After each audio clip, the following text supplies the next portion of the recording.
Hello, everyone, and welcome to our latest episode of Journey Students Online. This is where we provide our students, their parents, and teenagers alike positive content, or maybe just anyone who's looking for positive content, and we do it in a Christ-centered way. We have been on the topic of apologetics, which is defending your faith. That's right, defending your faith. Last episode, we discussed a method called content-based defending of your faith.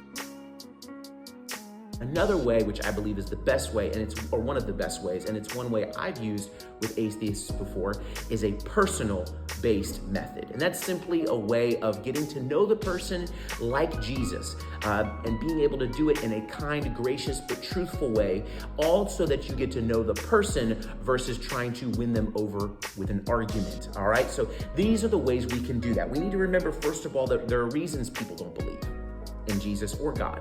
And there's two main reasons. There's a lot of different ones, but it usually comes down to two. Number one, it's an issue of the will, volition. Oftentimes people just simply don't want to believe and they choose not to. And they just have chosen to not believe. It is their choice, it is their own will, and it is a pride issue, and they just simply do not want to let down their guard and surrender. It's a will issue, an issue of the heart. The other reason is emotional. Oftentimes, people just choose not to come to God because they had some emotionally difficult experiences in life, and it makes it difficult for them to believe in God. Emotional damage. And so those are the two reasons. So as you discuss the person, you have to remember there's a reason why someone maybe hasn't come to faith or decided to believe in Jesus.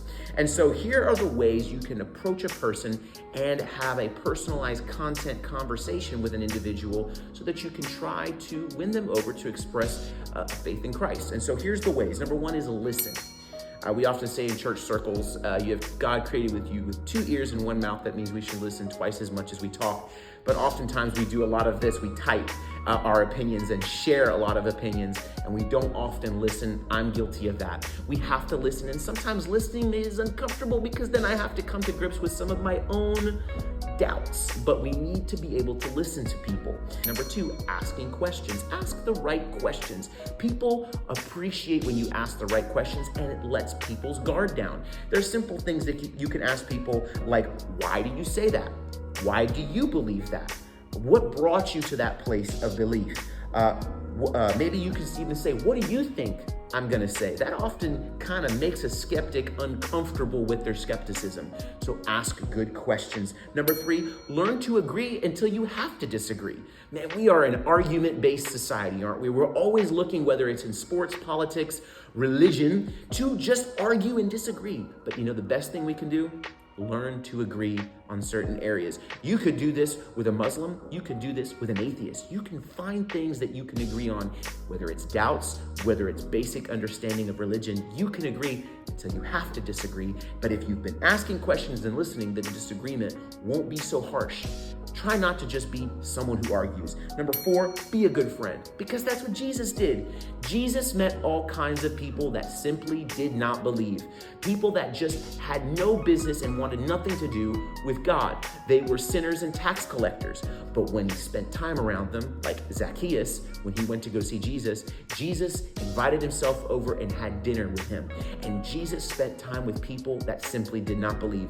Learn to be a good friend. The Bible tells us to love God, love people. That's what we're called to do. Be a good friend and learn to do those things. This is a way you can have a method to talk to someone and let their guard down and be able to win them over, hopefully in a defense for your faith. All for God's glory, not our own. Thank you for joining us this week on this week's episode of Journey Students Online. We hope you stay tuned for next episode. Thank you.